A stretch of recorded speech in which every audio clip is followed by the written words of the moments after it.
Hi అందరికీ నమస్కారం. నేను మీ Sunitha. Welcome to IQ TV Telugu. So విధిరాత, బ్రహ్మరాత ఇలాంటి పదాలు మనం చిన్నప్పటి నుంచి వింటూ పెరుగుతూ ఉంటాం.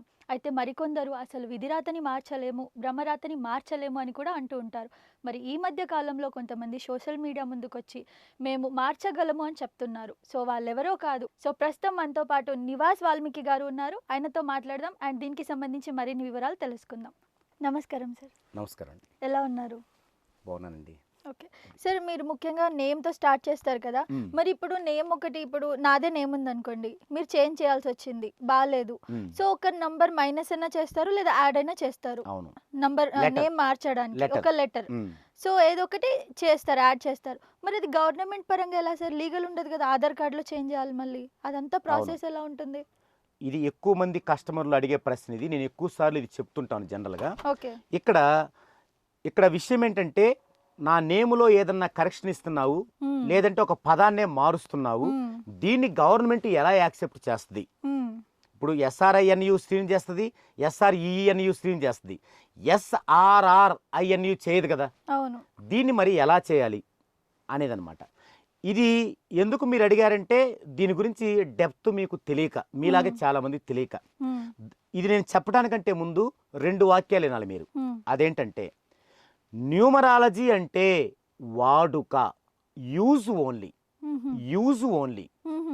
ఇప్పుడు శ్రీనివాసరావు అనే ఒక వ్యక్తి, అందరూ శ్రీనుని పిలుస్తున్నారు.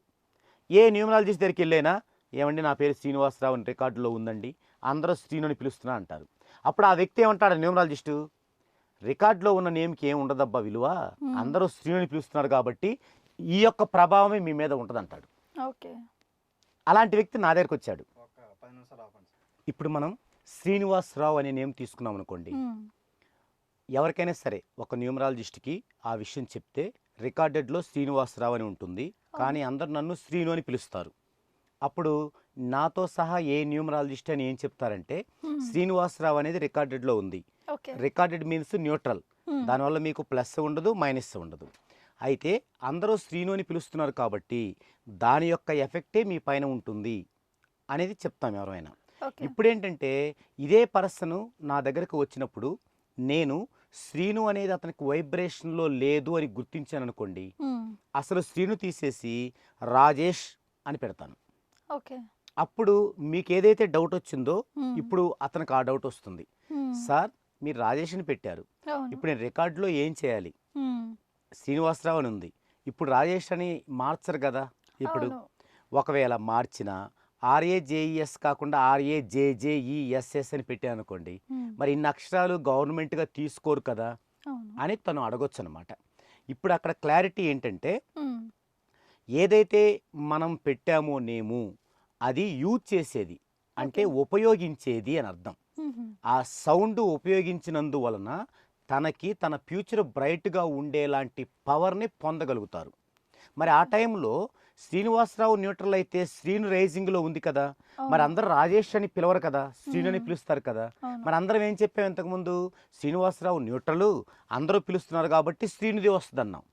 మరి అలాంటప్పుడు మీరు రాజేష్ రాయమంటున్నారు కానీ ఎవరు పిలవట్లేదు, మరి పిలిపే ప్రధానమైనప్పుడు నాకెలా పవర్ వచ్చింది అంటే ఇక్కడ శ్రీనివాసరావు న్యూట్రల్ శ్రీను రైజింగ్ అని ఎందుకు అన్నామంటే రోజు పిలుస్తున్నారు కాబట్టి. ఈ ప్రపంచంలో ఏ పర్సన్ అయినా ఇంకొక పర్సన్ మహా అయితే 30 లేదా 50 టైమ్స్ పిలుస్తాడు, అంతకంటే ఎక్కువ పిలవాల్సిన అవసరం ఎవరికి ఉండదు. ఇప్పుడు శ్రీనుని డైలీ 50 టైమ్స్ పిలిచే వాళ్ళు ఉన్నారు అనుకుందాం. కాబట్టి శ్రీనివాసరావు న్యూట్రల్గా ఉంది, ఎప్పుడో 1-2 సార్లు అవసరం అవుద్ది. శ్రీను మాత్రం డైలీ 50 టైమ్స్ ఉంది, దానికంటే ఎక్కువ ఉంది కాబట్టి శ్రీను పవర్ మీకు వస్తుందని చెప్తాం. అది బ్యాడ్ అయినా గుడ్ అయినా. ఇప్పుడేంటి, రాజేష్ని డైలీ ఒక 50 టైమ్స్ రాయమన్నాను. సైంటిఫిక్గా ఒక్కసారి కాన్సన్ట్రేషన్తో ఏదైనా రాస్తే అది 5 సార్లు పిలిచినట్లు. ఇదే ఫార్ములా మీద విద్యార్థుల్ని టీచర్స్ ఆలోచనలు వస్తున్నాయి, క్వశ్చన్ చదువుతుంటే రావట్లేదు అన్నప్పుడు మీరు రాయండి, అప్పుడు కాన్సన్ట్రేషన్ కుదిరిద్ది, మీరు ఒకసారి చూసి రాస్తే అది 5 సార్లు చదివినట్లు అని చెప్తున్నారు ఈ యొక్క రీజన్ ద్వారానే. ఇప్పుడు రాజేష్ అంటూ 50 సార్లు రాస్తున్నాడు రోజు, అంటే 50 × 5 250 సార్లు పిలువబడుతున్నాడు. శ్రీనివాసరావు 1-2 సార్లు పిలువబడుతుంది, హ్మ్. శ్రీను 50 సార్లు పిలువబడుతున్నాడు, రాజేష్ 250 సార్లు పిలువబడుతున్నాడు. హ్మ్. ఇప్పుడు రాజేష్ కంటే వీళ్ళిద్దరూ తక్కువ, సో అవును. ఇద్దరూ న్యూట్రల్ అయిపోతారు. అంటే శ్రీను అని పిలుస్తున్నప్పటికీ కూడా దాని యొక్క ప్రభావం శ్రీనివాసరావు లాగానే న్యూట్రల్ అయిపోతుంది. ఓకే. ఈ రాజేస్తే రేజింగ్కి వస్తుంది. హ్మ్. అయితే ఇప్పుడు ఇంకొక క్వశ్చన్ ఏంటి, మరి రాజేష్ అనేది గవర్నమెంట్లో గెజెట్ చేసుకోవాలంటే ఎలా? అవును. ఒకవేళ నా యొక్క పరపతిని ఉపయోగించి, ఇన్ఫ్లుయెన్స్ని ఉపయోగించి నేను హ్మ్. చేయించుకున్నా, మీరు గనక 2 జేలు 2 ఎస్లు పెడితే ఎవరు చేస్తారు? అవును. ఇక్కడ ప్రాబ్లం ఏంటంటే, హ్మ్. అసలు మనం పేర్లలో వాడుతున్నటువంటి ఇంగ్లీషు స్పెల్లింగ్ అనేది అసలు ఇంగ్లీష్కి సంబంధం లేనిది. ఓకే. మన తెలుగు వాళ్ళు వారికి గుర్తుండేలాగా, వారికి అర్థమయ్యేలాగా ఇంగ్లీష్లో గుణింతాలను ఏర్పాటు చేసుకొని, హ్మ్. కా అంటే కేఏ అని, కై అంటే కేఐ అని మనం పెట్టుకున్నాం. ఓకే. అంటే మన తెలుగు వాళ్ళకి అర్థమయ్యే భాష అది. కాబట్టి దాన్ని మనం గెజిట్ చేసుకోనో లేకపోతే రికార్డులోకో తీసుకెళ్ళినా అదేం నేము, రికార్డెడ్ నేమ్ అవుద్ది, అవును. అంటే న్యూట్రల్ నేమ్ అవుద్ది. అవును. దానివల్ల మనకి ఎలాంటి ప్రయోజనం ఉండదు. కాబట్టి ఎవరూ కూడా నేమ్ కరెక్షన్ కానీ నేమ్ చేంజ్ని కానీ రికార్డులోకి ఎక్కించుకోవాల్సిన అవసరం లేదు, గెజిట్ చేసుకోవాల్సిన అవసరం లేదు, ఎవరితో పిలిపించుకోవాల్సిన అవసరం లేదు. కేవలం మీ ఇంట్లో గది 4 గోడల మధ్య ఒక ఫార్మెట్లో ఒక పీరియడ్ ఆఫ్ టైంలో రాయడం ద్వారా మాత్రమే దాని యొక్క పవర్ని మీరు పొంది ఫ్యూచర్ని బ్రైట్గా మలుచుకుంటారు. ఓకే. ఎందుకు దీని ఎందుకు నమ్మాలి మీరు హ్మ్. అంటే, మన మహర్షులు తపస్సు చేశారు కొంతకాలం క్రితం. అంటే ఓం నమ శివాయ, ఓం నమ శివాయ అంటూ వారాలు నెలలు తపస్సు చేశారు. అప్పుడేమైంది, దేవుడు ప్రత్యక్షమయ్యాడు. హ్మ్. నీకేం కావాలో కోరుకో అన్నాడు. అవును. అక్కడి నుంచి వాళ్ళు వచ్చి ఎవరిని ఆశీర్వదించినా జరిగేది. ఇదంతా నిజమే. హ్మ్. అయితే ఇందులో దేవుడు ప్రత్యక్షం అవ్వడం అనేది మాత్రం నిజం కాదు. అది అప్పటి ఉన్న వాళ్ళ జ్ఞానానికి అర్థం కావటం కోసం మన గ్రంథాల్లో రాసిన విషయం. మరి ఓకే. ఎవరు ప్రత్యక్షమయ్యారు? పాజిటివ్. ఓకే. ఆ పాజిటివ్ వాళ్ళకి రాగానే వాళ్ళు ఎవరినన్నా నీకు ఇది జరిగిద్ది పో అంటే జరిగేది, హుహు. అంటే ఆశీర్దిస్తే. ఆ పాజిటివ్నే తర్వాత కాలంలో వాళ్ళంత ఓపికగా ఒక శ్లోకాన్ని పఠించే శక్తి లేకపోయింది మన వాళ్ళకి. అప్పుడు మన పెద్దలు ఏం చేశారు, మరలా దాన్ని కొంచెం సవరించారు. ఓకే. సవరించి రామకోటి రాయండి, డైలీ శ్రీరామ శ్రీరామ శ్రీరామ కోటి సార్లు రాయండి. హ్మ్. అప్పుడేమవుతుంది, అది విశ్వానికి కనెక్ట్ అయ్యి ఋషులు అవలంబించిన తపస్సు ఫార్ములా లాగానే మీకు పాజిటివ్ జరుగుతుంది. దానికి ఏం చేశారు మన నాయనమ్మలు, అది రాసేవాళ్ళు, ఆ పాజిటివ్ వాళ్ళకు వచ్చేది, వాళ్ళ కొడుకులు వాళ్ళ మనవల్లో బాగుండేవాళ్ళు. హ్మ్. తర్వాత కాలంలో ఆ ఓపిక కూడా మనకు లేకపోయింది. అప్పుడు వచ్చిందే ఎవరి బర్త్ వైబ్రేషన్ ప్రకారం వారి పేరుని 14 డైమెన్షన్స్లో రాసినటువంటి ఆ యొక్క పేరులో సౌండ్ని రోజు రాయడము ద్వారా అప్పుడు ఆ పవర్ని మీకు విశ్వానికి కనెక్ట్ అయ్యి ఆ పాజిటివ్ని పొందటం. ఓకే. ఇదే ఇప్పుడు న్యూమరాలజీలో జరుగుతుంది. హ్మ్. ఇక్కడ ఇంకొక క్వశ్చన్ రేజ్ అవుతుంది. ఒకప్పుడు శ్రీరామ శ్రీరామ రాశారంటే మరి శ్రీరాముడు దేవుడు కదా, అందుకే వాళ్ళకి ప్రయోజనం చేకూరింది. హ్మ్. మరి ఇక్కడ మనం దేవుళ్ళం కాదు కదా, మన పేరు రాస్తే మనకెలా ప్రయోజనం వచ్చింది? అవును. ఇక్కడ ఒక చిన్న విషయం ఉంది. అదేంటంటే శ్రీరామ, గోవింద, అలెలుయ, అల్లా, ఈ అన్నిటిలో ఉన్నది ఒకే వైబ్రేషన్. హుహు. కాబట్టే హిందువులు ఎవరైనా కన్వర్టెడ్ అయ్యి క్రిస్టియన్లోకి వెళ్తే ఓకే. అలెలుయా అలెలుయా అంటూ అక్కడ ఉంటే వాళ్ళకు బాగుంటుంది. హుహు. మరి హిందువులకు ఉన్నప్పుడు ఎందుకు బాగలేదు? వాళ్ళు గోవిందని ఒకసారి కూడా అనరు, అవును. అనరు. ఆడిపోయి అంటారు మరలా. హ్మ్. సో ఇక్కడ ఇవన్నీ కూడా పాజిటివ్ కలిగినటువంటి పదాలు, దేవుడి పేరుని కాదు, పాజిటివ్ కలిగినవి. హ్మ్. అదే పాజిటివ్ 14 డైమెన్షన్స్లో మన నేమ్లో పెడుతున్నప్పుడు ఎందుకు పాజిటివ్ రాదు? అవును. ఇది అక్కడ రీజను. కాబట్టి ఈ ఫార్ములాతో మనం ఏదైతే రాజేష్గా మార్చామో ఆ పేరుని రికార్డుల్లోకి ఎక్కించకుండానే హ్మ్. ఆ యొక్క ఫలితాన్ని మనం పొంది మన ఫ్యామిలీ మొత్తం కూడా హెల్త్ పరంగా వెల్త్ పరంగా బాగుండేలాగా మనం చేసుకోవడానికి అవి ఉపకరిస్తాయన్నమాట. ఓకే. సరే, ఈ మధ్య కాలంలో రీసెంట్‌గా ఎలక్షన్స్ అయ్యాయి. మ్. అప్పట్లో చాలామంది ఆస్ట్రాలజర్స్ బయటికొచ్చి ఈ ఈ పార్టీ గెలుస్తుంది, ఈ పార్టీ గెలుస్తుంది అని చెప్పి కొన్ని చెప్పడం జరిగింది. కొన్ని అవును. డేస్ ముందు ఎప్పుడైతే ఎలక్షన్స్ అని రెడీ చేస్తున్నారో. అవును. సో తర్వాత ఆ పార్టీ గెలవలేదు. తర్వాత చాలా విమర్శలకు గురయ్యారు. అవును, మరి మీరైతే ఖచ్చితంగా చెప్పగలుగుతారా? ఖచ్చితంగా చెప్పగలుగుతాను. అంతకంటే ముందు ఒక వివరణ ఇచ్చి చెప్పగలుగుతాను. చెప్పండి. అదేంటంటే, ఏ శాస్త్రంలో కూడా ఒక పర్సన్ గురించి చెప్పాలంటే ఆ పర్సన్ యొక్క డీటెయిల్స్లో వారి యొక్క date of birth, time of birth, place of birth ఉంటే హ్మ్. ఒక వెర్షన్ని చెప్పగలుగుతాం ఆ పర్సన్ గురించి. హ్మ్. ఇంకా డెప్త్గా వెళ్ళి గనక చెప్పాలంటే ఆ వివరాలతో పాటు వారి ఫ్యామిలీ మెంబర్స్ వివరాలు, వారి యొక్క మ్యారేజ్ డేట్ వివరాలు కూడా స్టడీ చేస్తేనే చెప్పగలుగుతాం. ఓకే. ఇది అసలు సీక్రెట్. ఇది చాలామంది మన పెద్దవాళ్ళకి, మన పూర్వీకులకు తెలిసినటువంటి విషయమే. అయితే ఈ మధ్య కాలంలో మీరు అడిగిన ప్రశ్న రేజ్ అవ్వడానికి కారణం ఏంటంటే, సబ్జెక్టుని పూర్తిగా అవగాహన చేసుకోకుండానే ఆ ఇమేజ్ మత్తులో హ్మ్. ఉండాలనుకునే కొందరు అలా మీడియాలో కనిపించి అవును. దాన్ని ఎలివేట్ చేసుకుందాం, ఎందుకంటే మాకు ఎలాగూ వయసు అయిపోతుంది, ఇంకేం నేర్చుకోలేము, నేర్చుకున్న దాంట్లో అన్నా కొద్దిగా ఇమేజ్ పొందుదామని తపన పడేవాళ్ళు హ్మ్. ఇంత డెప్త్గా వివరాలు తీసుకోకుండానే వారి యొక్క వివరాలు మనకి ఈ నెట్లో దొరికిన వివరాలు తీసుకొని హ్మ్. వీళ్ళు అలా అవుతారు, వీళ్ళు ఇలా అవుతారని బయట జరిగే వార్తలు వింటూ చెప్పడం మొదలుపెట్టినందువల్లే హ్మ్. శాస్త్రం అలా పతనమైంది. అవును. కాబట్టి శాస్త్రంలో ఖచ్చితంగా ఉంటుంది, న్యూమరాలజీలో ఇంకా స్పష్టంగా ఉంటుంది. నేను చెప్తున్నాను, మరోసారి రిక్వెస్ట్ ఛాలెంజ్ చేస్తున్నాను, మీరు ఎవరిదైనా ఇవ్వండి, నేను అడిగిన ఫార్మెట్లో ఇవ్వండి. ఓకే. ఎవరు ఎప్పుడు ఏం చేస్తారో, ఎవరు ఎప్పుడు చనిపోయే డేట్ కూడా నేను మీకు మ్యాథమెటికల్గా చేసి ఇస్తాను.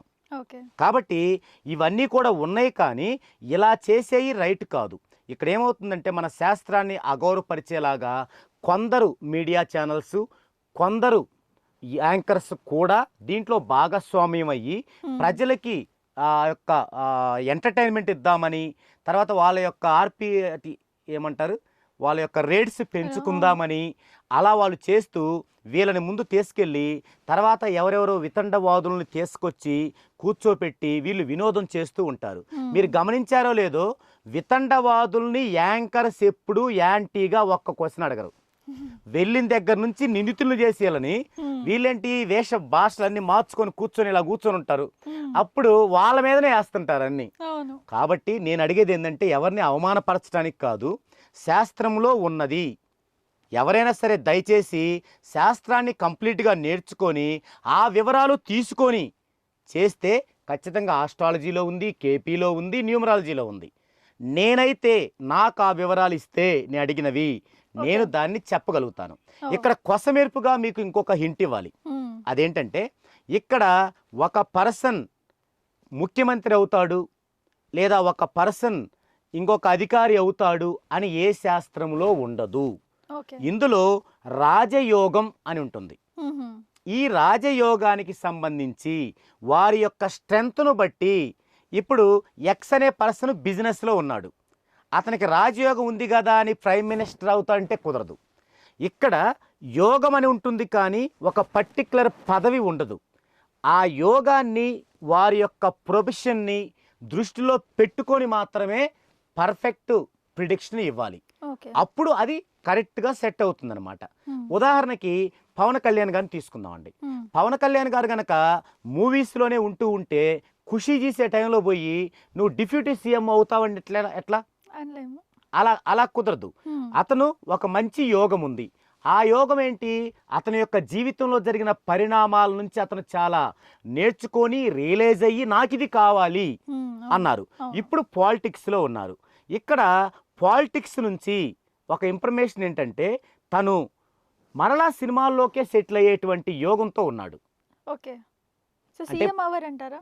పాలిటిక్స్ నుంచి హ్మ్. సినిమాల్లోకి వెళ్ళి సినిమాల్లో సెటిల్ అయ్యే యోగం అతనికి ఉంది న్యూమరాలజీ పరంగా. ఓకే. అంటే న్యూమరాలజీ పరంగా రెండో సంఖ్య వ్యక్తుల్లో ఒక్క చంద్రబాబు నాయుడు రెండో సంఖ్య వ్యక్తే, పవన్ కళ్యాణ్ గారు రెండో సంఖ్య వ్యక్తే, అవును. హరికృష్ణ గారు రెండో సంఖ్య వ్యక్తే. హ్మ్. హరికృష్ణ గారికి ఎంతో అవకాశాలు ఉన్నాయి. అప్పుడు వాళ్ళ నాన్నగారి దగ్గర నుంచి ఉన్నది పార్టీ. అవును. ఆయన ఎంత శతవిధాల ప్రయత్నించినా ఎందుకు పాలిటిక్స్ రాలేదంటే ఆయన సినిమాలో సెటిల్ అవ్వాలనుంది. హ్మ్. అందుకే ఆయన చివరి ఏజ్లో కూడా, అంటే పెద్ద ఏజ్లో కూడా హీరోగా సినిమాలో సక్సెస్ అయ్యాడు. అవును. కాబట్టి వినటానికి కొంచెం ఇబ్బందికరంగా ఉన్నప్పటికీ కూడా పవన్ కళ్యాణ్ గారికి రాజకీయములో ఏమవుతాడు అనేది కాంట్రవర్సరీ, కానీ అయితే నాకు డీటెయిల్స్ ఇస్తే ఖచ్చితంగా చెప్తాను. సినిమాల్లో అయితే మాత్రం అతను నెంబర్ 1 పొజిషన్కి వెళ్ళబోతున్నాడు, ఓకే. ఖచ్చితంగా అవుతాడు. ఈ విధంగా మనం అంటే ఎలా నేను చెప్పగలిగాను అంటే, ఆల్రెడీ నాకు చిరంజీవి గారి యొక్క డీటెయిల్స్, చరణ్ యొక్క డీటెయిల్స్ ఇవన్నీ తెలుసున్నాయి కాబట్టి, వాళ్ళ ఫ్యామిలీలో వ్యక్తి కాబట్టి నేను చెప్తున్నాను అనమాట. ఓకే. ఇలా గనక మనకి ఫ్యామిలీ మొత్తాన్ని తెలిసినప్పుడు మనం అలా చెప్పడం అనేది చాలా ఈజీ అనమాట. అలా సార్ ఇంకోటి, ఇప్పుడు 2 అక్షరాలు ఉన్న వాళ్ళకి డబుల్ మ్యారేజెస్ అవుతాయని చెప్పి మీరు ఇందాక చెప్పడం జరిగింది. అది క్లారిటీ ఇస్తారా? అంటే 2 అక్షరాలు కాదు, రెండో సంఖ్యలో జన్మించిన వ్యక్తులు. ఓకే. అంటే రెండో సంఖ్య అంటే ఏంటంటే 2వ తారీఖు 11, 20, 29 ఏ నెలలోనైనా సరే ఈ 4 డేటుల్లో పుట్టిన వాళ్ళని రెండవ సంఖ్య పర్సన్స్ అంటారు. ఓకే. ఇక్కడ రెండో సంఖ్య అంటే ఏ గ్రహానికి అధిపతి అంటే చంద్రుడికి. మన పురాణ గ్రంథాలలో ఉన్నటువంటి ఫ్యాక్ట్ ఏంటంటే, చంద్రుడికి 27 మంది భార్యలు, వాళ్ళే మన నక్షత్రాలు. ఇది పురాణ గాథ. ఓకే. ఆ కారణంగా కూడా అయ్యి ఉండొచ్చు. ఈ చంద్రజాతకంలో ఉన్న వాళ్ళకి 1కి మించి పెళ్ళిళ్ళు అవుతుంటాయి. ఓకే. కారణం ఏంటంటే, ఈ చంద్రజాతకంలో పుట్టిన వాళ్ళు అత్యంత నిజాయితీ పరులు. ఓకే. అంటే వీళ్ళకి మోసం చేయటం రాదు. అదే వీళ్ళ ప్లస్, అదే వీరి మైనస్. మైనస్. ఓకే. ఎందుకంటే మనం సేఫ్గా ఉండాలంటే, మోసం చేసే వాళ్ళ నుంచి మనం రక్షించుకోవాలంటే మనకి మోసం చేయటం తెలిసి ఉండాలి. ఇక్కడ రెండండి, మోసం చేయటం తెలియటం వేరు, మోసం చేయడమే అలవాటు చేసుకోవటం వేరు. అవును. మనకు అది తెలిసి ఉండాలి, అప్పుడు మనం కాపాడుకోగలం. వీళ్ళకి పుట్టుకతోనే తెలియదు. వాళ్ళు ఎలా ఉంటారంటే అత్యంత నిజాయితీ పరులు. మరి ఫ్యామిలీ లైఫ్ అంటే ఏంది? ఒక డ్రామా. అమ్మాయికి శారీ కట్టుకుంటే బాగలేకపోయినా ఈ శారీలో మీరు అందంగా ఉన్నారని అనాలి ఇంట్లో. అనకపోతే ఫ్యామిలీ లైఫ్ బాగోదు. వీళ్ళు అనరు. వాళ్ళకు బాగుంటే బాగుందంటారు, బాగాలేదు ఇది బాగలేదంటారు. వాళ్ళు నొచ్చుకుంటారు వెంటనే. ఆ కారణంగా వీరికి ఫస్ట్ మ్యారేజీలో అంత బెట్టుగా ఉంటారు కాబట్టి ఆ యొక్క ఇద్దరి మధ్య కుదరదు. కుదరక వాళ్ళు ఏం చేస్తారు, తొందరగా విడిపోతుంటారు. ఇక రెండోసారి ఏం చేస్తారంటే వీళ్ళు, సొసైటీలో ఇలా విడిపోతే బాగలేదే, కొంచెం ఇబ్బందిగా ఉంది, కొంచెం తగ్గించుకుందాం అని ఒప్పుకోకపోయినా సర్దుకుపోతారు. అదొక కారణం. ఇంకో కారణం ఏంటంటే, వీళ్ళు ఎక్కువగా మేనరికపు వివాహాలు చేసుకుంటారు ఎక్కువగా. ఎందుకంటే రెండో మ్యారేజ్ యోగం ఉంది కాబట్టి. మేనరిక వివాహాలు చేసుకునేటప్పుడు ఇద్దరి మధ్య వయసు రీత్యా చాలా గ్యాప్ వస్తుంది. 9 years, 10 years, 12 years అట్లా వస్తుంది. ఇంట్లో పెరిగినోడే కాబట్టి వాళ్ళు అంత ఒబీడియంట్గా ఉండరు.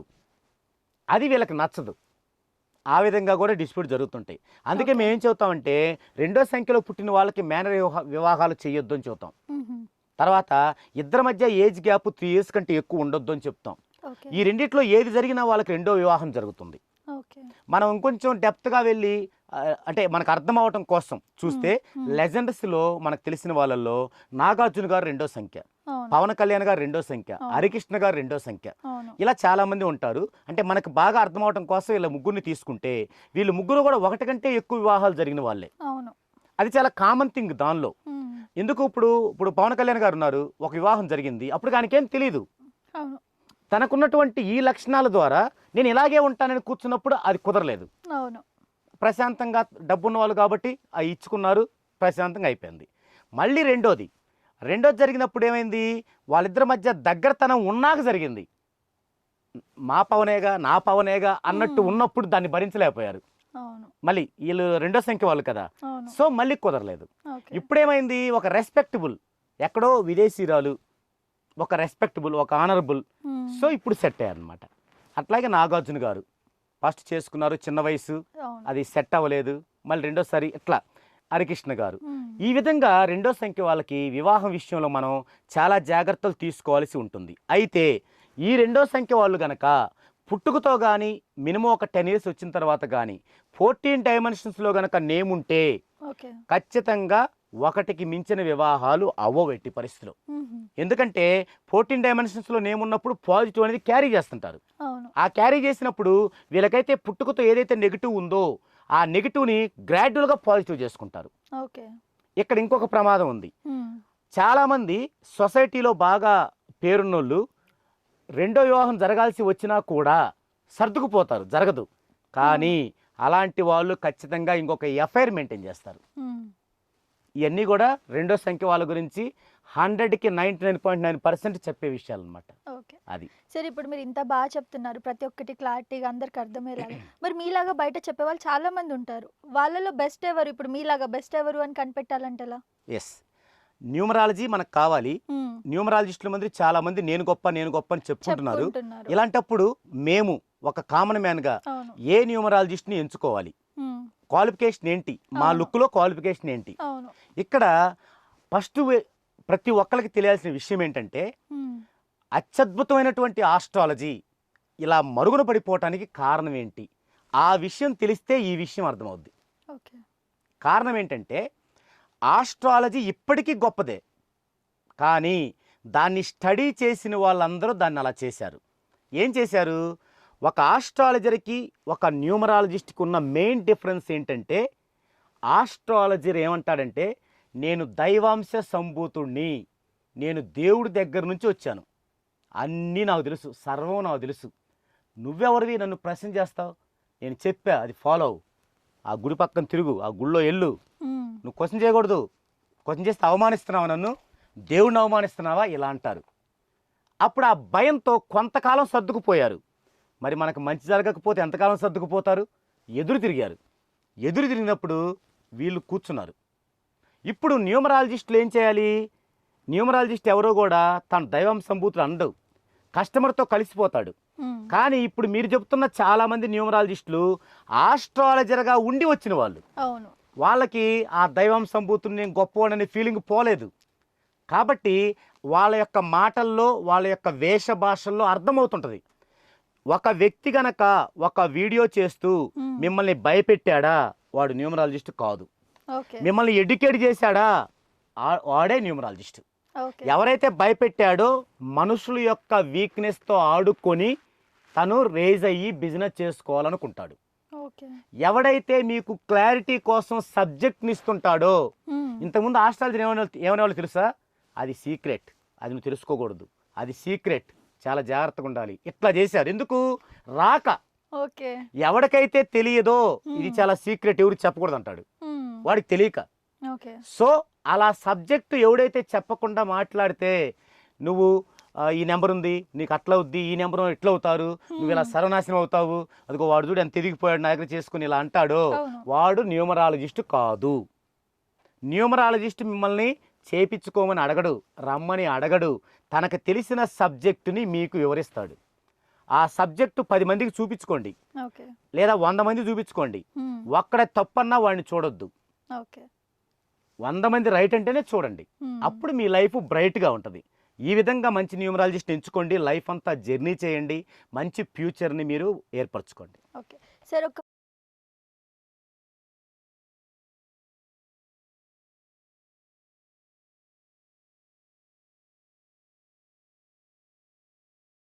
రాసుకునే పుడతారని చెప్పి చాలా మంది పెద్దలు అంటూ ఉంటారు. మరి మీరు ఒక 2-3 అక్షరాలు, డేట్ ఆఫ్ బర్త్ కానివ్వండి, నేమ్స్ కానివ్వండి, ఇవి చూసి మీరు ఎలా డిసైడ్ చేస్తారు వాళ్ళ ఫ్యూచర్ని కానీ ప్రెజెంట్ కానీ? విధి రాత, ఆ విధి రాతని మనం మార్చగలం యాజ్ పర్ న్యూమరాలజీ. అది సాధ్యమే. ఎలాగంటే ఇప్పుడు ఒక పర్సన్ వచ్చేసి 20 సెప్టెంబర్ 1992లో జన్మించాడు. ఇతని విధి రాత ఏంటో మనం ఒక్క నిమిషంలో చెప్పుకోవచ్చు. ఇప్పుడు 20/9/1992 మనకు తెలుసు న్యూమరాలజీలో ఈ మొత్తం కూడుకుంటే వచ్చేది డెస్టినీ. 2 + 9 11, 11 + 1 12, 12 + 9 21, 21 + 9 30, 30 + 2 32. ఈ 2 సింగిల్ చేసుకుంటే 2, ఇక్కడ 9, 10 19 21, ఈ మొత్తం 21, మళ్ళీ 2 + 1 3, 3 + 2 5. ఇది ఇతని విధిరాత 2935. దీన్నే డేట్ ఆఫ్ బర్త్ ప్యాటర్న్ అంటారు.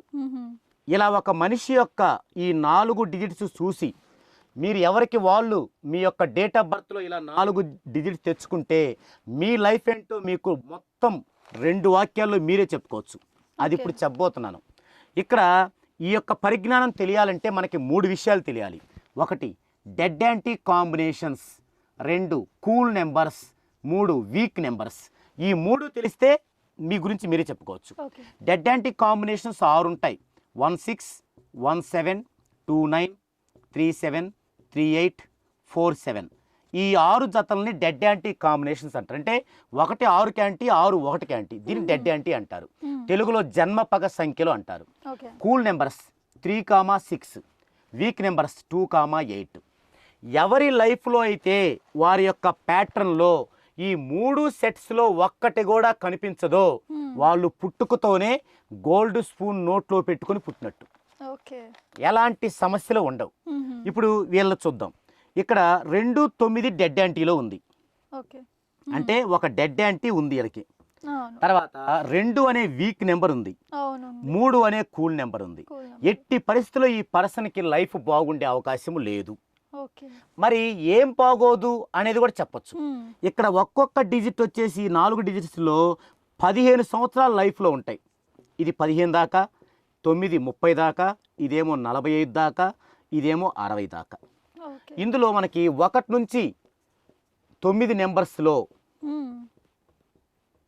బెస్ట్ ఏంటివి అంటే 3, 4, 5, 6, 9 ఇవి బెస్ట్. ఇవన్నీ కూడా 2, 8, 7, 1 ఇది మీడియం ఉంటుంది. ఈ 3 ఏమో బాగుండవు. అయితే ఇక్కడ 2 అనేది యావరేజ్. అంటే ఇతను పుట్టిన 15 ఏళ్ల వరకు యావరేజ్గా ఉంటుంది. అంటే అర్థం ఏంటి, ఇతనికి 15 సంవత్సరం వచ్చిందాక వాళ్ళ ఇంట్లో తల్లిదండ్రులకి ఏది కలిసి రాదని అర్థం. 16 నుంచి 30 దాకా సూపర్గా ఉంటుంది, సూపర్గా ఉండాలి. అయితే ఈ 2, 9 అనేవి డెడ్ యాంటీ కాబట్టి ఆ సూపర్గా ఉండాలన్న 16 నుంచి 30 దాకా విషయంలో సూపర్గా ఉండకపోగా పరమ వరెస్ట్గా ఉంటుంది. ఏం జరిగింది 16 నుంచి 30? విద్యాభ్యాసం, వాడి కర్మ బాగలేకపోతే పెళ్లి చేసుకోవటం, ఇవన్నీ అక్కడే ఉంటాయి కదా, ఇవన్నీ కూడా బ్యాడ్ అవుతాయి.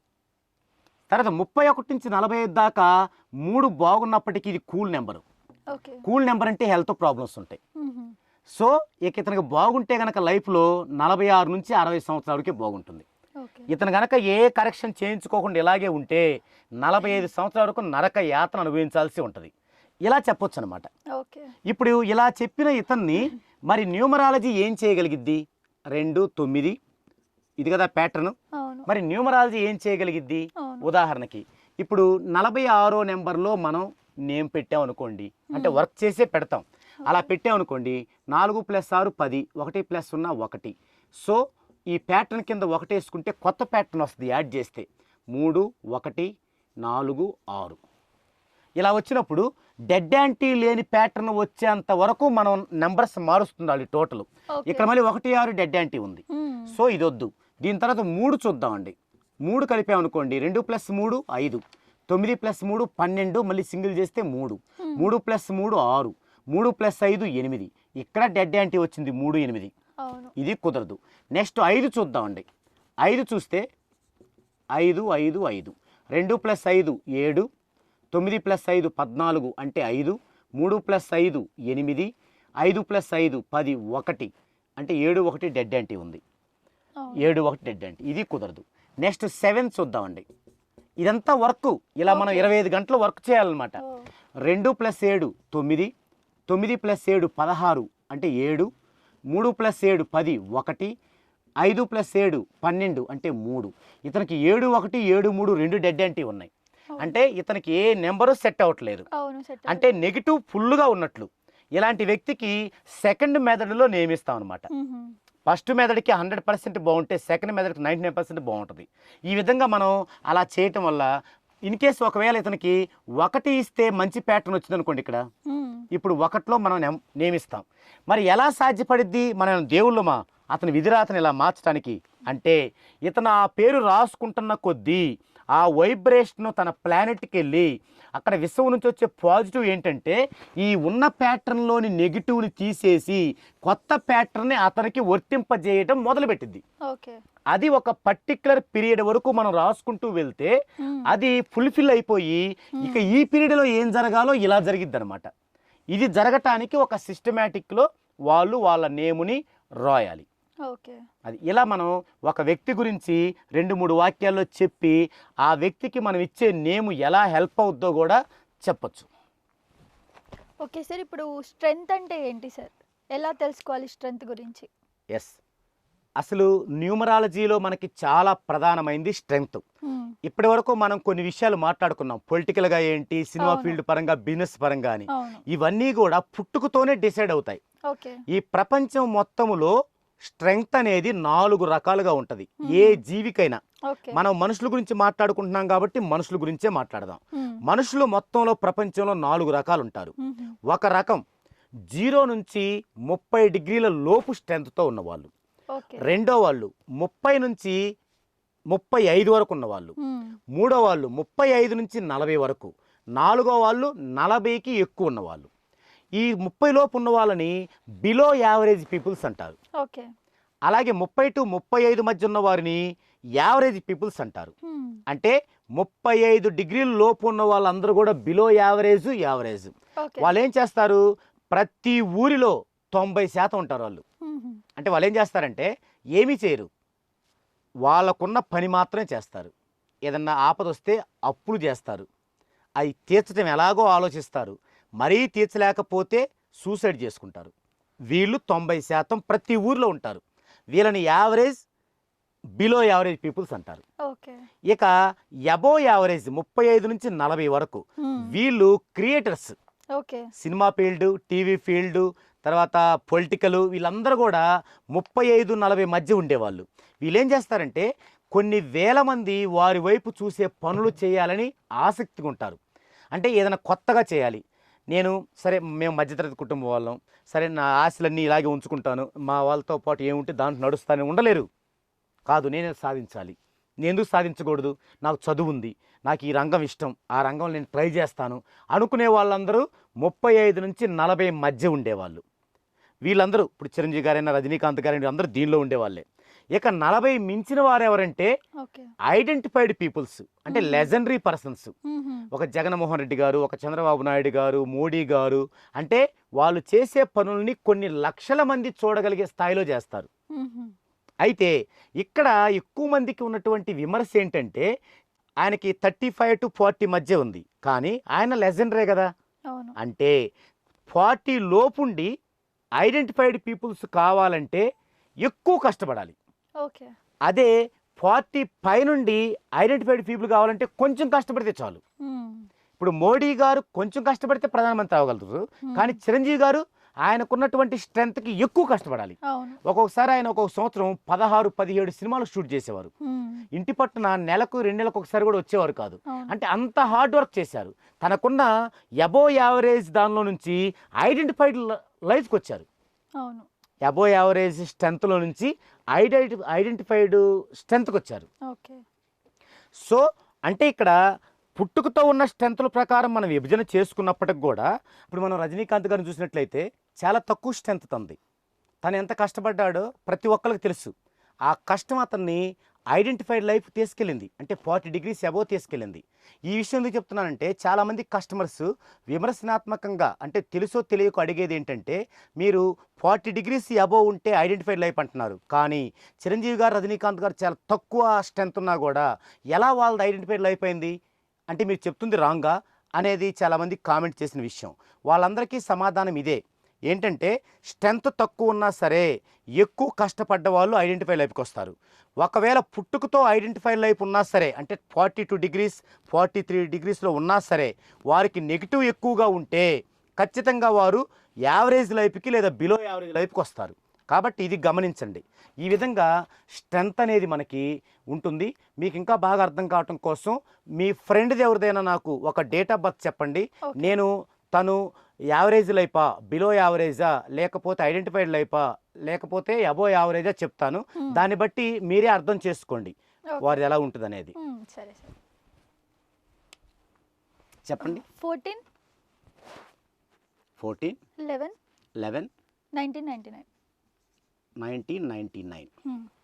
మొదటగా స్ట్రెంగ్త్ చూద్దామండి. ఏ లైఫ్ చెప్తాను, తర్వాత వీరి గురించి 4 వాక్యాలు చెప్తాను ఇందాక మనం మాట్లాడుకున్నట్లు.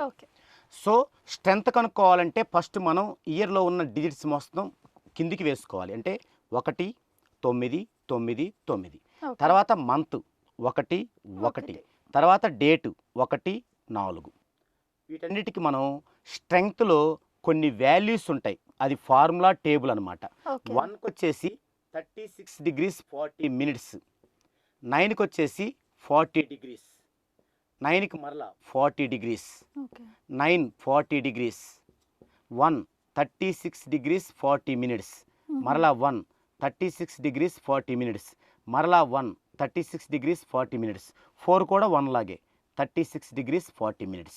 ఓకే మీకు ఇలా ఒక్కొక్క నెంబర్కి వాల్యూస్ ఏం తీసుకోవాలి, ఎలా తీసుకోవాలనేది స్ట్రెంత్కు సంబంధించిన మరో వీడియోలో మీకు వివరించే ప్రయత్నం చేస్తాను. ఓకే ప్రజెంట్ ఇది చూద్దామండి. ఇక్కడ మినిట్స్ వరకు యాడ్ చేసుకోవాలి. మామూలు కూడికలో లాగా 1 లైన్ చేసుకోకూడదు. ఓకే ఎందుకంటే ఇక్కడ డిగ్రీలు ఉన్నప్పుడు 1కి 100 వచ్చేయే అలా కూడుకోవాలి. ఉదాహరణకి రూపాయలు పైసలు, 1 రూపాయికి 100 పైసలు, ఇది మామూలు కూడుకోవచ్చు. మీటర్లు సెంటీమీటర్లు, 1 మీటర్కి 100 సెంటీమీటర్లు. కానీ డిగ్రీలు మినిట్స్ అనేవి 1 డిగ్రీకి 60 మినిట్సే. సో దీన్ని మామూలు కూడికలా చేయకూడదు. ఇక్కడ మినిట్స్ వరకే మనం యాడ్ చేసుకోవాలి. 1 2 3 4 5 5 40లు 200 మినిట్స్. దీంట్లో ఎన్ని డిగ్రీలో ఇక్కడ రాసుకోవాలి, మిగిలిన మినిట్స్ ఇక్కడ రాసుకోవాలి. ఓకే 60 నిమిషాలు 1 డిగ్రీ అంటే ఎన్ని 60 నిమిషాలు ఉంటాయి? 3 60 నిమిషాలు ఉంటాయి, 180. ఇంకా పోతే 20 నిమిషాలు. 20 నిమిషాలు ఇక్కడ నిమిషాల కింద రాసుకోవాలి. ఈ 3 డిగ్రీలుగా ఇక్కడ రాసుకోవాలి. ఇప్పుడు ఇవి యాడ్ చేసుకోవాలి. 3 6 9 9 6 15 15 6 21 21 6 27 27 6 33 3 డిగ్రీలు ఇవి. ఇంకొక 3 ఇక్కడ వేసుకుంటాం. 3 3 6 3 9 3 12 3 15 4 19 4 23 4 27 3 30. ఇటువైపున ఈ డిజిట్స్ మొత్తం ఎన్ని ఉన్నాయో ఇక్కడ రాసుకోవాలి. 1 2 3 4 5 6 7 8 ఉన్నాయి. ఇది ఇప్పుడు దీంతో భాగిస్తే వచ్చేదే ఈ పర్సన్ యొక్క స్ట్రెంగ్త్. అంటే 303 డిగ్రీల 20 నిమిషాలని ఈ సంఖ్య చేత 8 చేత భాగించాలి. 8 ఎన్నిసార్లు పోతుంది? 8 3 24. ఇక్కడ 30లో 24 పోతే 6, పక్కన 3 దించుకుంటాం. 8 8 64 పోదు, 8 7 56. 63లో 56 పోతే 7. ఇక్కడ డిగ్రీలు అయిపోయాయి. ఇక్కడ నిమిషాలు ఉన్నాయి. ఇవి దించుకోవాలంటే వీటిని కూడా నిమిషాల్లోకి మార్చుకోవాలి. 1 డిగ్రీకి 60 నిమిషాలు కదా. 7 6 42 420 ప్లస్ 20 అంటే 440. ఇంతవరకు డిగ్రీలు అయిపోయినాయి. ఇప్పుడు దీంట్లో 8 5 సార్లు పోతుంది. 8 5లు 40, 4 వస్తుంది, పక్కన 0, 8 5లు 40. ఈ యొక్క క్యాల్కులేషన్ గురించి ఇంకా మీకు వివరంగా నేను స్ట్రెంత్కి సంబంధించిన ఇంకొక వీడియో చేస్తాను. దానిలో మీకు ఉంటుంది. ఇక్కడ వీరి యొక్క స్ట్రెంత్ వచ్చేసి 37 degrees 55 minutes. మనం ఇందాక 4 చెప్పుకున్నాం. 0 to 30, 30 to 35, 35 to 40, 40 above. ఇది బిలో యావరేజ్, ఇది యావరేజ్. ఈ రెండు కాదు తను. ఇది అంటే అబోవ్ యావరేజ్. అబోవ్ యావరేజ్ అంటే ఏం చెప్పుకున్నాం మనం? Creative field. సో వీరు గనక ఒక విలేజ్లో ఉంటే అక్కడ వీరు ఉండరు. వీరు టౌన్కి వచ్చి ఏదైనా క్రియేటివ్ ఫీల్డ్లో ఉండాలని ట్రై చేస్తారు. అయితే మరి వీళ్ళ యొక్క ప్రయత్నం ఎంతవరకు ఫలిస్తుందో ఈ ప్యాటర్న్ చెప్తుంది మనకి. ఈ ప్యాటర్న్ ఏం చెప్తుంది మనకి? 14 11 1999. సో దీన్ని మనం ప్యాటర్న్గా రాసుకుంటే 14 11 1999, 1 4 5 5 1 6 6 1 7 7 1 8 8 9 17 17 9 26 26 9 35. సో 5 ఇది 2 3 27 28 1 8 5 2 1 8. ఇది ప్యాటర్న్. మనం ఏం చెప్పుకున్నాం? డెడ్ యాంటీ కాంబినేషన్స్ ఏమైనా ఉన్నాయా? లేవు. 6 జతల్లో ఒక్క డెడ్ యాంటీ కాంబినేషన్ కూడా లేదు. అయితే వీక్ నెంబర్స్ ఉన్నాయి. 2 8 2 వీక్ నెంబర్స్ ఉన్నాయి. సో వీరి లైఫ్ సవ్యంగా సాగాలంటే ఇది ఎప్పుడు ఉంటుంది? 16 నుంచి 30 దాకా. ఇక్కడ బ్రేక్ ఉంటుంది. ఎందుకు బ్రేక్ ఉంటుంది? 99 అంటే వీరి వయసు 25 సంవత్సరాలు. ఇప్పుడు 25 అంటే ఇక్కడ ఉన్నారు. 2 జరుగుతుంది. ఇది డెడ్ యాంటీ కాదు, కానీ నార్మల్. ఇక్కడ గ్రోత్ రావాలంటే వీరి పేరులో పాజిటివ్ ఉండాలి. అప్పుడు ఇక్కడ గ్రోత్ వస్తుంది. లేకపోతే ఇక్కడ నార్మల్గా ఉంటుంది. ఒక్కోసారి పేరులో నెగిటివ్ ఎక్కువైతే డౌన్ ఫాల్ అవుతుంది. కాబట్టి ఇలా గనక ఉంటే మరలా వీళ్ళకి 45 సంవత్సరాల వరకు తిరిగి చూసుకునే పని ఉండదన్నమాట. ఇది చెప్పొచ్చు. ఇంకొక ముఖ్యమైన విషయం వీళ్ళకి ఏం చెప్పొచ్చు అంటే నవంబర్లో పుట్టిన వాళ్ళ గురించి చెప్పాలి. నవంబర్లో పుట్టిన వాళ్ళు కమాండ్ వాయిస్తో ఉంటారు. అంటే వారు ఎంతమందిలో ఉన్నా సరే వారి మాటే నెగ్గాలి అనే వాయిస్లో ఉంటారు. ఎందుకంటే దీన్ని మాస్టర్ నెంబర్ అంటారు. అంటే వాళ్ళు తగ్గి ఉండాలని కోరుకోరు. అంటే వాళ్ళ యొక్క విలువల్ని కాపాడుకుంటూ వాళ్ళు ఒక నెంబర్ 1 పొజిషన్లో ఖచ్చితంగా ఉంటారనమాట. కాబట్టి వీళ్ళు గనక నేమ్లో గనక మంచి కరెక్షన్ గనక ఉంటే ఖచ్చితంగా వీళ్ళకి ఇది హెల్ప్ అవుద్ది. ఒకవేళ ఇప్పుడు దాకా ఉన్న నేమ్ ఎలా ఉందో ఒకసారి చూద్దామండి. అసలు ఇప్పుడు దాకా వీరి నేమ్ ఎలా ఉంది చెప్పండి. నేమ్ ఒకసారి వీరిది. Jinitha. Vinitha. Z sir, ZINITH. Jinitha. ఇదా జినిత. ఫస్ట్ ఈ నేమ్ గురించి మనం చెప్పుకోవాలనుకున్నప్పుడు వీరి యొక్క డెస్టినీ 8. 8 అంటే వీరి నేమ్ దేంతో స్టార్ట్ అవ్వాలంటే BKM. ఈ లెటర్స్తో గనక నేమ్ స్టార్ట్ అయితే వీరికి సక్సెస్ అనేది ఇక్కడే మొదలవుద్ది. జెడ్తో స్టార్ట్ అయింది. జెడ్ యొక్క వాల్యూ వచ్చేసి 7. వీరి యొక్క హార్మోనిస్ వాల్యూ 248. ఈ 7 ఈ 4కు డెడ్ యాంటీ. కాబట్టి వీరికి ఇంత మంచి ప్యాటర్న్ ఉన్నా, అంటే డెడ్ యాంటీ లేనిదైతే మంచి ప్యాటర్నే ఉన్న నేమ్ యొక్క స్టార్టింగ్ లెటరే ఫస్ట్ కిల్ చేసిందని చెప్పొచ్చు. ఆ యొక్క అభివృద్ధిని అదే ఆపేసింది. ఇక టోటల్ జెడ్ 7 7 1 5 1 4 5 1 ఇవి వాల్యూస్. ఇవి చాలదిన వాల్యూస్. 8 14 18 18 6 24. 24 అంటే 2 + 4 6. ఇప్పుడు ఈ ప్యాటర్న్ దేనిగా మారుతుందో చూద్దామండి. 5 2 1 8. ఇప్పుడు 6తో వీరి నేమ్ ఉండటం వల్ల ఆ నేమ్ వీరికి ఎలివేట్ అయ్యే కొంది ప్యాటర్న్ ఎలా ఉంది? 5 6 11 2 6 2 8 1 6 7 8 6 14 5. ఇప్పుడేమైంది? 2 8 7 5. లక్కీ ఏంటంటే వీరికి మరలా డెడ్ యాంటీ లేవు దీనిలో కూడా, కానీ ఆ ప్లేస్లో మరలా వీక్ నెంబరే ఉంది. సో వీరి పేరు అనేది వారి యొక్క ఆ వీక్ ఏదైతే ఉందో ఆ పొజిషన్ దాన్ని మార్చలేకపోయింది. లక్ ఏంటంటే బ్యాడ్ తేలేదు. అవును, అది కాకపోతే ఈ స్టార్టింగ్ నేమ్ అనేది కంఫర్టబుల్గా లేకపోవటం వల్ల, ఇది కంఫర్టబుల్గా ఉంటే ఈ వీక్ అనేది అంత వీక్గా ఉండదు, అక్కడ బ్రేక్ వచ్చింది. కాబట్టి ఇది ఉంది. కాబట్టి వీరికి ఖచ్చితంగా నేమ్ చేంజ్ అనేది అవసరం. ఇంకొక కారణంగా కూడా అవసరం. జినితాలో టా సౌండ్ ఉంది. ఈ టా సౌండ్ లేడీస్కి ఉండటం అనేది ఆఫ్టర్ మ్యారేజ్ లైఫ్ బాగుండదు. ఈ కారణంగా ఫస్ట్ లెటరు కంఫర్టబుల్గా లేని కారణంగా వీరికి గనక ఈ యొక్క BKM అనే లెటర్స్తో గనక ఒక మంచి నేమ్ని 14 డైమెన్షన్స్లో ఇచ్చి వారు గనక దాన్ని అప్లై చేసుకోగలిగితే 3 to 6 months అద్భుతమైన కెరీర్లోకి వెళ్ళొచ్చు. కారణం ఏంటంటే ఒకే కారణం, డెడ్ యాంటీ కాంబినేషన్ లేకపోవటం. ఆ ఒక్క కారణం ద్వారా. అదే డెడ్ యాంటీ కాంబినేషన్ ఉండి కూడా ఎలా ఉంటే ఇంకొంచెం స్టాండర్డ్గా ఎఫర్ట్ పెట్టాల్సి వస్తుంది. వీళ్ళు ఇప్పుడు అవలేలగా రావచ్చు నేమ్ ద్వారా. ఇది ఈ విధంగా మనం స్ట్రెంత్ కనుక్కొని వారి యొక్క ప్యాటర్న్ని విశ్లేషించుకొని మనం సరైన సూచన చేయటం ద్వారా వారు దాన్ని ఒక కాన్సన్ట్రేషన్తో ఒక కోర్సుగా రాయడం ద్వారా ఫలితాన్ని 3 to 6 monthsలో వాళ్ళు చాలా ఈజీగా చేజిక్కించుకోవచ్చు. Okay. So thank you so much sir. First of all మీరు ఇంత ఓపికగా చాలా వరకు నాకు ఎక్స్ప్లెనేషన్స్ ఇచ్చారు. ఇంటర్వ్యూలో కూర్చునే ముందు వరకు నాకు దీని గురించి ఏమీ తెలీదు. సో అనుకుంటాం కదా బయట ఎలాగైతే బయట ఫేక్ ఉన్నారో మొత్తం, సో అలాగే మీరు కూడా ఒకళ్ళు అనుకున్నాను. బట్ నేను తప్పుగా ఆలోచించి అనిపించింది. So thank you so much. మా వ్యూవర్స్కి కూడా బాగా అర్థమయ్యేలా చెప్పారు అండ్ మాకు ఇంటర్వ్యూ ఇచ్చినందుకు thank you so much. So సార్కి సంబంధించి అపాయింట్మెంట్ ఏమైనా కావాలంటే కింద స్క్రోల్ అవుతున్న నెంబర్పై వాట్సాప్ మెసేజ్ చేయండి లేదా కాల్ చేయండి. సార్ అపాయింట్మెంట్ దొరుకుతుంది. Thank you so much sir. Thank you అండి. సో ఇలాంటి మరిన్ని మంచి వీడియోస్ కోసం మా ఛానల్ని సబ్స్క్రైబ్ చేసుకోండి, IQ TV తెలుగుని. Thank you.